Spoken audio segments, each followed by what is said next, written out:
Imagine getting a security alert like this, but with real data already written on the image. Temperature, humidity, even the exact time. Not added later. It's baked into the photo. And the best part? This camera isn't even running all the time. It stays in deep sleep, wakes up only when motion happens, captures, sends, and sleeps again. So this is not just another ESP32-CAM Telegram project. In this video, I'll show you how this tiny setup becomes a smart, battery-friendly surveillance system. Let's start with the components. Let's quickly go through the components used in this project. At the heart of everything is the ESP32-CAM. This board gives us Wi-Fi, enough processing power, and a built-in camera in a very small form factor, which makes it perfect for compact surveillance projects. Next, we have the BME-280 sensor. This is used to measure temperature, humidity, and atmospheric pressure. Instead of just sending a plain image, this sensor allows us to embed real environmental data directly onto the captured photo. For motion detection, I'm using a simple PIR sensor. Its only job is to detect movement and wake up the ESP32 from deep sleep. This is what makes the whole system extremely power efficient. To program the ESP32-CAM, you'll need USB-TTL Adapter, like an FTD module, because the board doesn't have a built-in USB port. And finally, some jumper wires to connect everything together. That's it. No complex or expensive components involved. Now let's move on to the wiring. To upload the code, the ESP32-CAM is first connected to USB-TTL Adapter. GPIO 0 is pulled load during power-up, which puts the board into programming mode. Once the code is uploaded, this is the actual project wiring. The BME-280 sensor connects over I2C, and the PIR sensor is used only to wake the ESP32 from deep sleep. Now let's put everything together on a small breadboard. I'm starting with the ESP32-CAM and placing it carefully so it stays stable while wiring. All the pin connections are exactly as defined in the sketch, so there's no guesswork later. Next is the BME-280 sensor.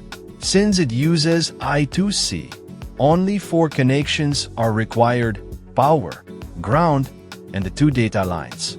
Once this is connected, the camera will be able to read temperature, humidity, and pressure. After that, I'm adding the PIR sensor.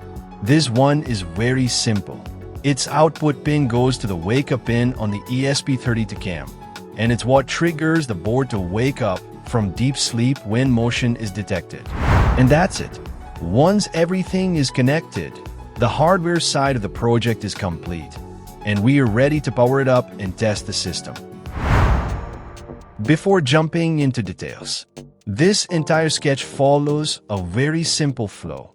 Wake up, do the job once, and go back to sleep. Everything happens inside the setup function. This line here configures the ESP32-CAM to wake up only when motion is detected. That means the camera is not running continuously, which saves a massive amount of power. Next, the camera gets initialized. I'm also controlling the flash LED manually, so it turns on only during image capture and immediately turns off after that. This part reads temperature, humidity, and pressure from the BME-280 sensor, and also fetches the current time from an NTP server. These values are later merged directly into the image. Here's the interesting part. Instead of sending a raw photo, the sketch overlays sensor data and timestamp onto the image itself. So the alert image already contains useful information. This function sends the final image to my Telegram bot. Once the message is delivered successfully, the job is done. If you want to know how to create Telegram bot, check the I button. And finally, the ESP30 to go straight back into deep sleep, waiting for the next motion event. Alright, time for the real test. Right now the ESP32-CAM is in deep sleep mode, doing absolutely nothing and saving battery. The moment I wave my hand in front of the PIR sensor, the board wakes up, the flash turns on for just a split second, and the camera captures an image. And within a few seconds, you can see on my phone, a Telegram alert pops up with a photo. But look closely at this image. It already contains the BME 280 sensor readings, temperature, humidity, pressure, and the exact date and time from the NTP server, overlaid directly on the picture. So every alert is properly logged, properly stamped, and ready for real-world use. That's the beauty of this project. If you enjoyed this practical ESP32-CAM project, you will find the complete code and wiring details down in the description. Don't forget to like the video if it helped you, comment your thoughts, and subscribe for more unique IoT and electronics projects. Till then, I am DHK Dude, signing off.